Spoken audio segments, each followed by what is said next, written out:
Okay, so even I come across problems once in a while. I was basing this whole thing down and I laid a little paint too thick in this area here, and I ended up getting some biting reactions. This is what you call biting. When you see something like that, alright, that means we had a little chemical reaction with the paint behind it, because right in this area, right, I 2K'd the whole gas tank. But right in this area, I actually cut through to the blue paint that was on the tank originally. All right, so we had blue paint, a little bit of blue sanded, prime, and then primer. Right. When I first laid the base coat on here, it was fine. Right, I laid some thin coats, but on the last coat, I laid it a little thick, and we ended up having some biting issues here. You could see it. So I let it dry for about a good hour. Okay, because it was thick in this area. Right, so now what I'm going to do is get some 400 grit wet sand and sand these areas smooth. Alright, and we're probably going to get to the blue again. You'll see it. I'm going to put all this on video. Then we're just going to go ahead and base it. I'm not going to worry about priming the thing again.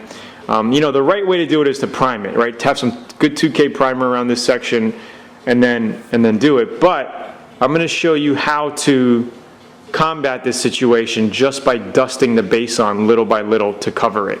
Alright, so let's go ahead and sand these out, 400 grit, and get it out, because you could see, I mean, this is a perfect example of biting, and I didn't want to waste this opportunity of showing you what this looks like. And this is super common for a lot of people, but overall, you know, the tank came out excellent.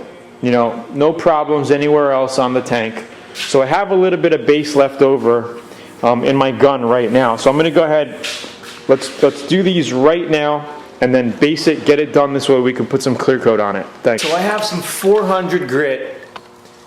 Okay, go ahead and wet the area, and we're just going to sand it out smooth. Let's see what's happening. You can see it. Okay, so you don't have to be afraid at this point, because base coat can be sanded right after it's dry. This paper is pretty dull, but you can see we're getting it out.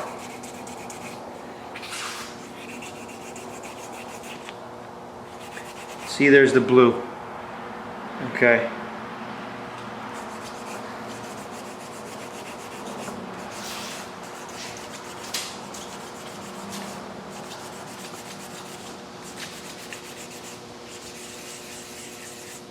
And you just want to feather it out, right? Feather it out so it kind of looks like that again. And then what we're going to do is dust the area. Alright, so if you take a look at this, right, we have a lot of different layers here. We have our 2K, this is our base coat, right, the yellow. We have our 2K primer here, right?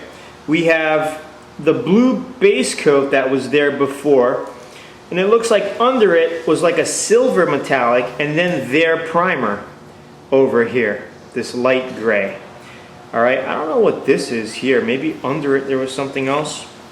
But that's why we had a problem with biting. When you lay your paint on too thick, your reducer, right, your thinners and your reducer in your paint starts to eat up the paint, and you get a chemical reaction. So this is what happens. Okay, but there's a way around it. All right, so this is, we just smoothen everything out. Like, that's why when you paint over areas like this, you want to be careful, and you want to make sure you don't lay it on too heavy. All right, I thought I was good, but look, we have more on this side. So let's go ahead and do this side quick. And that's the cool thing about the VIP course. You know, I show you tons of situations like this where you will come across in due time, and I show you how to fix them, you know, how to avoid them. But this is what happens sometimes when you're working on projects. You know, you're rushing a little, you just want to get it done, and you know, you come across a problem like this, and a lot of people freak out. So this is how you combat it, right? You want to make sure it's super, super feathered out, okay, where you don't feel any of the, see, I still feel some right up in here. So we just go in a circular motion, and then we'll lay our base coat right on top of it. Now we could prime it, you know, with a can primer, but if you do that, we may end up with more problems. So I don't want to deal with it. This feels pretty good. Let me actually, right in here, a little bit right in here.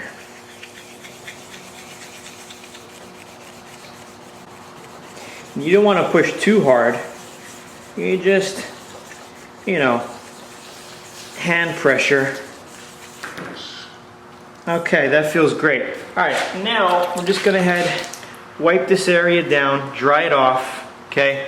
And then we're gonna do our base coat very lightly on these areas, and I'm gonna show you exactly how we do that. Listen, I'm very angry at what happened, but I lost the footage. I thought the video was recording when I was dusting the area, okay? But I just found out, I'm making the video right now on the computer, but I just found out that it wasn't recording. But don't worry, because if you ever join the VIP course and become a VIP member, I have tons of examples that show you exactly how to combat that situation. But the tank is all finished here. I'm gonna show you like what I did as far as clear coating and dusting the area, but I just wanna show you the finished product really quickly up close. You can't see the issue. All I did was get my base coat, right, when we had those blue spots in here. Okay, and I just held the gun very close like this, and I just dusted it. You know, put a little bit of dust, a lot of air. Little dust, a lot of air, until it dries and dries and dries and gets covered and covered and covered and covered. And then once it's all yellow and dried, what you don't want to do is just laying the paint on, soaking the paint on again, the base coat, because you'll end up with a chemical reaction again. So what you want to do is basically dust it little by little, dry. You want to dust it dry, dust it dry, dust it dry. And once you get the section done, then you just coat the whole section a little bit, and then you do your clear coat. But this is how the tank came out. Watch the rest of the video, all right? There's going to be a lot more good information in it, but I did not prime the area. And again, in the VIP course, I have tons of examples like this showing you. I totally lost the 10-minute footage of me dusting it and actually fixing it on video. I thought the stupid thing was recording, but it wasn't. I really apologize for that. But check it out in the course. Thanks. Bye.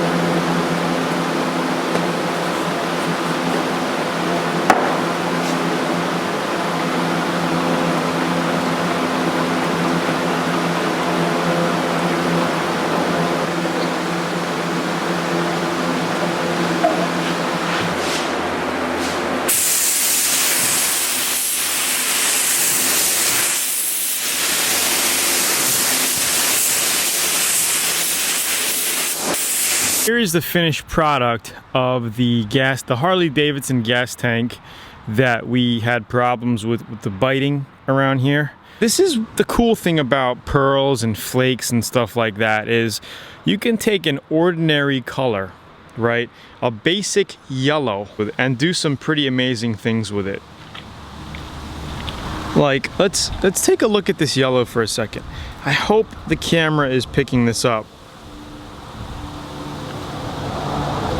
Alright, this is gold pearl on a yellow, and it just turns it into such a beautiful color here. And it looks really good. And I just put a touch of silver flake in it, some silver micro sequence flake. And I didn't buff this paint job or anything yet. I don't think I'm gonna have to. What I'm gonna do is sand this thing down with 1200 grit, 1500 grit, and then actually put our Harley Davidson decal on it, and then put another 2 coats of clear on it. Then it'll be totally done. But let's check out our areas where we had a problem with our biting. All right, you can't tell. All right, it's perfectly covered, painted, no problem whatsoever. All right, it came out beautiful.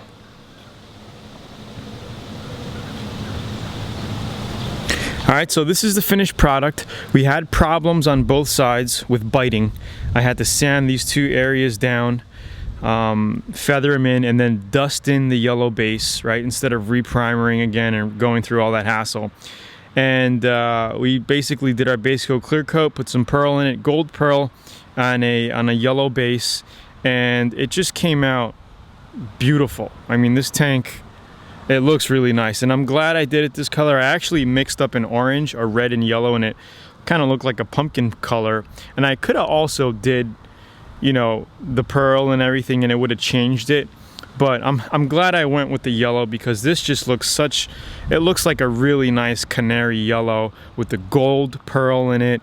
And I love it. So anyway, if you want to learn more about this, check out learnautobodyandpaint.com right now. We're giving away a free 85-page auto body manual, as well as a 90-minute DVD on auto body, you know, the quick start stuff that you need to know. If you're a total newbie getting into this, you can do it. And it's really, really amazing to have, you know, the finished products of things that you painted and completed. And it's really nice to see them out in the sun and just done up. Here's a little bike that I recently completed as well, a little pocket bike. Now, this was an Inferno red base coat that we also used the same clear coat that we did on the gas tank. So you could see how an Inferno red with gold pearl turns out to be kind of like a burnt orange. You could see that. Really beautiful color. Came out really nice. And, you know, this was just a quick paint job. You know, we didn't go crazy on the body work or anything. It's a pocket bike. It's going to be flying at 50 miles an hour on the ground like that, get rock chips all over the place and get beat up. But I just wanted to put something cool on it. We went ahead and put the decals on, cleared over the decals. So all these decals are basically in the in the paint. All these back here. The number 46 is not that. That's just laid right on top. But the white decals, the gray ones toward the bottom that you see, those are all actually in the clear coat. And it came out really, really cool. So again, it's Tony. You know, I can't wait for you to be able to do it all on your own and bang out these cool projects just like this. I think you're really gonna have a fun time. I'll talk to you soon. Thanks. Bye-bye.